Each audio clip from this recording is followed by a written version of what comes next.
Hello good morning everyone.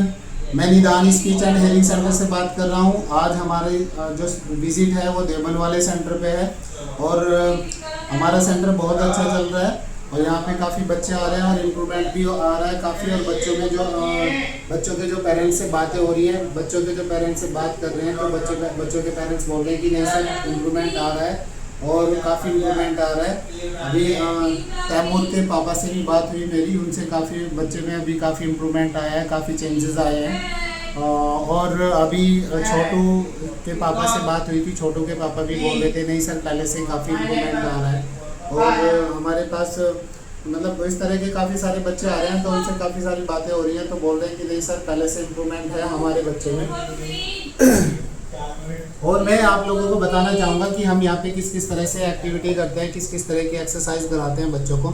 हम यहाँ पे ओटी कराते हैं, ऑक्यूपेशनल थेरेपी, जो कि पूरे देवबंद में कोई नहीं कराता है, राइट। और फिर यहाँ पे हम स्पीच थेरेपी कराते हैं, स्पीच थेरेपी भी कराते हैं। स्पीच थेरेपी में हम अलग अलग एक्सरसाइज होती हैं, डिफरेंट टाइप ऑफ एक्सरसाइज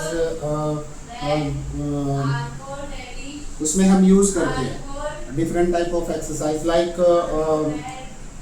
जैसे हम ओटी में करते हैं तो उसमें जॉइंट कॉम्प्रिहेंशन होता है, लाइक उसमें एंड जॉइंट कॉम्प्रिहेंशन होता है। उसके बाद फिर होता है उसमें एनिमल वॉक होता है, कमांडो वॉक होता है एंड साइकिलिंग होती है, बॉल डी प्रेसिंग होती है एंड उसमें और बहुत सारी चीज़ें होती हैं। उसमें डिफरेंट टाइप ऑफ एक्सरसाइज होती हैं ओटी में, लाइक। और उसमें जैसे स्पीच थेरेपी की अगर तरफ जाते हैं, स्पीच थेरेपी में डिफरेंट टाइप ऑफ केसेस आते हैं, डिफरेंट टाइप ऑफ केसेस आते हैं जैसे कि डिसआर्टिकुलेशन की प्रॉब्लम हो गई, हेयरिंग इम्पेयरमेंट वाले बच्चे हो गए, कोक्लियर इम्प्लांट वाले बच्चे हो गए और उसमें स्टैमरिंग वाले बच्चे हो गए। स्टैमरिंग में बहुत सारी चीज़ें आती हैं, स्टैमरिंग में भी फ्लुएंसी डिसऑर्डर होता है और वो डिफरेंट टाइप ऑफ उसके जो कैरेक्टरिस्टिक्स होते हैं तो वो भी डिफरेंट होते हैं, ओके।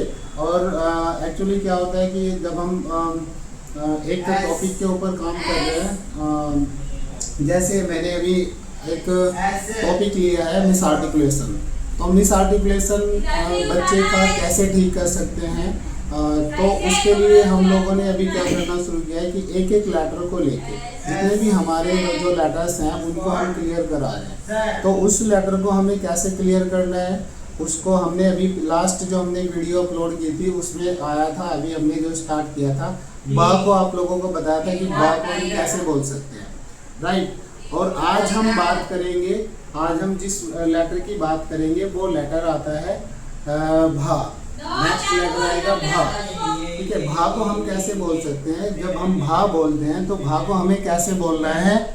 भा को हम जैसे हम यहाँ से प्रेस करेंगे और अपने जो गाल हैं गालों में हवा भरेंगे भा, और पेट से हम टमी से एयर प्रेशर बाहर निकालेंगे तो भा की साउंड आएगी, राइट। यदि आपके किसी भी आपके बच्चे को इस तरह की प्रॉब्लम है या आसपास में किसी को प्रॉब्लम है तो आप उनको बता सकते हैं कि भा बोलना बहुत इजी है। आप हमारे चैनल को सब्सक्राइब कर सकते हैं और लाइक कर सकते हैं, शेयर कर सकते हैं। उसमें इस तरह की बहुत सारी चीज़ें आपको बहुत सारी वीडियोस मिल जाएंगी, क्योंकि मैंने अभी ये ठान लिया है कि मैं सब लोगों को, जितने भी मेरे यूट्यूबर्स और जो मेरे सब्सक्राइबर होंगे जो हमें लाइक करेंगे, उन सबको ये सारी चीज़ें पता हो जाएंगी कि हाँ यदि किसी के बच्चे को प्रॉब्लम होगी तो वो घर पे इस तरह की प्रॉब्लम को सॉर्ट आउट कर सकते हैं, राइट। और फिर उसके बाद क्या होता है, जब हम इसको भा सिखा देते हैं, भा को सिखाने के बाद में फिर हम जब ये भा की जो प्रोनाउंसिएशन साउंड आती है वो क्लियर आती है, फिर उसके बाद हम उनको वर्ड बनाते हैं।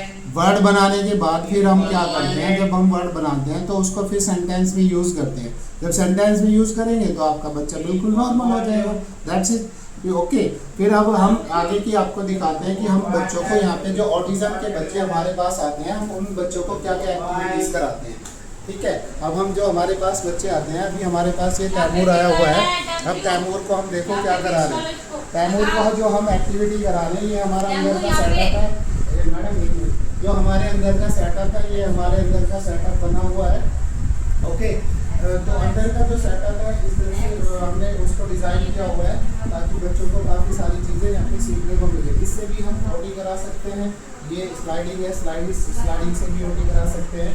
और ये जिम बॉल है, जिम बॉल से भी हम ओटी करा सकते हैं। राइट। और इसमें जो बॉल पूल होता है, बॉल पूल से भी हम ओटी करा सकते हैं, सेंसरी के लिए यूज़ होता है।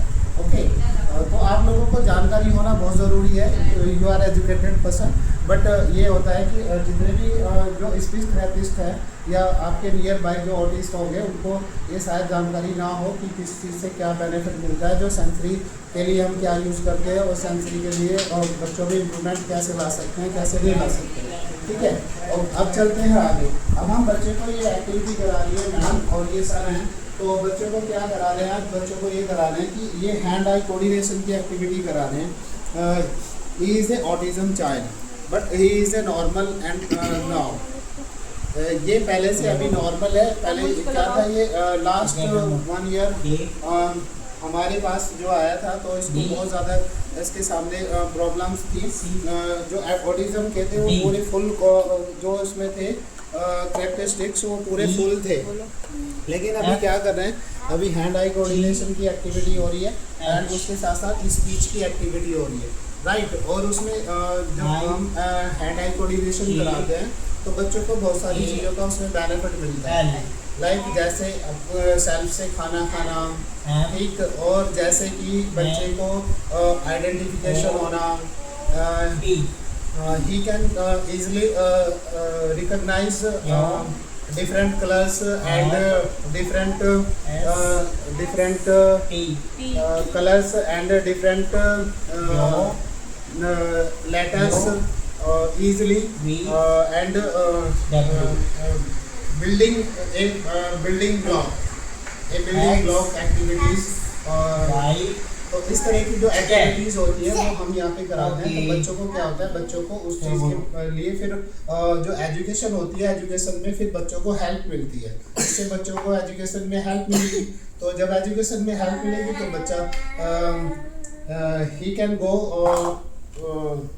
नॉर्मल स्कूल, ये इस नॉर्मल स्कूल में जा सकता है। तो जब नॉर्मल स्कूल में जाएगा तो फिर उसमें उसको जब नॉर्मल स्कूल में जाएगा तो नॉर्मल स्कूल में उसका एडमिशन हो जाएगा, तो वो फिर ऑटिज्म की कैटेगरी से बाहर आ जाएगा, उसकी रिकवरी हो जाएगी और वो अपने आप को नॉर्मल तरीके से अपनी लाइफ को जीना स्टार्ट कर देगा। ठीक है, नॉर्मल बच्चों की तरह, क्योंकि इनमें दिस इज ए नॉट, ये क्या होता है, दिस इज एक जो प्रॉब्लम होती है तो उसको बोलते हैं this is a neurological problem. ठीक है, ये एक न्यूरोलॉजिकल प्रॉब्लम होती है। तो इसमें क्या होता है, इसमें बच्चों का जो माइंड होता है वो बहुत डिस्टर्ब रहता है, वो अपने आप में ही खोए रहते हैं। तो उससे क्या होता है, उससे वो इंस्ट्रक्शन फॉलो नहीं कर पाते हैं। तो जब इंस्ट्रक्शन फॉलो नहीं करेंगे तो बच्चे फिर क्या सीखेंगे, फिर स्कूल में क्या जाके करेंगे। तो लेकिन अब हम जो हम लोग इनको एक्टिविटीज़ कराते हैं उनसे बच्चों में काफ़ी इम्प्रूवमेंट आता है और वो ठीक हो रहे हैं। ठीक है दोस्तों, तो ये इस तरह की वीडियो मैं फिर कल आपके लिए बनाऊंगा एक वीडियो। तो ये आप हमारी वीडियो को लाइक करें, सब्सक्राइब करें और ध्यान से सुने, देखें कि हम किस किस तरह की एक्टिविटी करा रहे हैं, क्या क्या बच्चों को करा रहे हैं। ठीक है, और हमारी वीडियो को लाइक करोगे, शेयर करोगे और उसके जो हमारा चैनल है उसको आप सब्सक्राइब करें। और उसमें क्या होगा, उसमें आपको नई नई चीज़ें आपको डे बाई डे आपको मिलती रहेंगी। आप अगर थोड़ा सा भी एफर्ट लगाओगे तो आपका बच्चा, जैसे मान लो हमारे पास में कोई बच्चा 4 घंटे के लिए 1 घंटे के लिए आ रहा है और आपका बच्चा आपके पास पूरे टाइम के लिए है, तो उसमें क्या होता है, यदि आप बच्चे को आप घर पे 4 घंटे देते हैं कैमरा, ठीक है, और हमारी वीडियो को देख के भी बच्चों को आप एक्सरसाइज कराना शुरू करते हैं, ठीक है, तो आप बच्चों को घर पे भी ठीक कर सकते हैं। बट यही है कि आप हमारी वीडियो को डे बाय डे देखें, लाइक करें, सब्सक्राइब करें, शेयर करें, तो उससे आपको नई नई चीज़ें सीखने को मिलती रहेंगी। ओके दोस्तों, थैंक यू। फिर हम कल एक और नई वीडियो बनाएंगे। Okay, good bye. ठीक है।